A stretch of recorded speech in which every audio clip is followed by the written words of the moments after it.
ඒකාන්තයෙන් මම ඔබට කියමි. දේවපුත්‍රයාණන්ගේ හඬ මළවුන් හට ඇස්සෙන පැය පැමිණෙන්නේය. දැනටම පැමිණ ඇත. සවන් දෙන අය ජීවත් වෙති. තවද උන්වහන්සේ මනුෂ්‍ය පුත්‍රයාණන් වන බැවින් විනිශ්චය කිරීමේ අධිකාරී බලයද උන්වහන්සේට දෙව වදාළසේක. මේ ගැන මවිත නොවන්න. මන්ද සොහොන්ගත සියල්ලන්ට උන්වහන්සේගේ හඬ ඇසෙන පැය පැමිණෙන්නේය. එවිට යහපත කළ අය සදාතන ජීවිතය සඳහා උත්ථාන කරනු ලබති. අයහපත කළ අය විනිශ්චය සඳහා උත්ථාන කරනු ලබති. යොහන් පස්වෙනි පරිච්ඡේදය 25 27 28 29 වගන්ති ශුද්ධ වූ බයිබලය. අයුතු ලෙස ජීවත් වන්නෝ උපරිම සැප සම්පත් ලබති. ගෞරවාන්විත අවමංගල්‍ය උත්සවයකට හිමිකම් කියන ඔවුන් තුළ කිසිදා නොතිබූ යහපත්කම් කන් පිරෙන්නට ගායනා කරනු ලබති. ඊටම සුලභ මේ සිදුවීම දුෂ්ටයා පොළවේදී විනිශ්චය නොලැබූ බවට කදිම සාධකයකි. දුෂ්ටයා පොළවේදී දුකටපත් වීම තුළ ඔවුන් නිසා විනාශ වී ගිය ජීවිතවලට ලැබෙන සහනය කුමක්ද? දුෂ්ටයා පොළවේදී ලබන දුක පව් ගෙවීම ලෙසට අර්ථ දක්වනුයේ කෙසේද?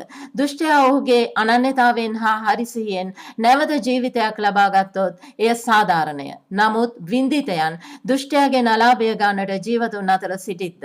වින්දිතයන්ට වූ පාඩුව ගණන් හදන්නේ කෙසේද? දඬුවම නියම කරන්නේ කවුද? එය ගෙවන්නේ කවුද කවදාද? පව් ගෙවීම ගැන කතා කරද්දී සැලකිලිමත් විය යුතුම කාරණා මේවාය. අදටත් මේවට උත්තරයක් නැත. ජේසුස් වහන්සේගේ මේ අනතුරුදායක ප්‍රකාශය සමහර පොළොවේ මිනිස්යෝ සාක්ෂි සහිතව ඔප්පු කොට ඇත.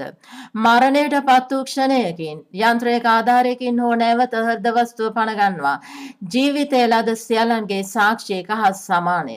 ඔවුන් කියනුවේ විලාපයේ අන්ධකාර ප්‍රපාතයකට හෝ දීප්තිමත් සැනසිලිදායක ආලෝකයකට ගමන් කරමින් සිටිද්දී අතරමඟදී නැවත ජීවිතය ලැබුණු බවකි. සමහරුන් ජේසුස් වහන්සේව තම මියගිය ජාතීන්ව දර්ශනය වූ බවද කියති. මිත්‍රය අප කැමති වුණත් නැතත් ජේසුස් වහන්සේව දැන සිටියත් නැතත් ජේසුස් වහන්සේගේ ගර්ජනාව සොහන් වලට ඇසෙන පෑ පැමිණෙන්නේය. මලවුන් විනිශ්චය සඳහා නැගිටිති. විනිශ්චයක් නොමැතිනම් පොළවට යහපත කුමකටද? මැවුම්කරුවා සතුන්ට දුන් නිදහස මනුෂ්‍යයාට දී නැත. තමන්ට ලැබුණු ජීවිතය පිළිබඳ දරුණු ගණන් දීමකට ඔහු යටත් විය යුතුමය.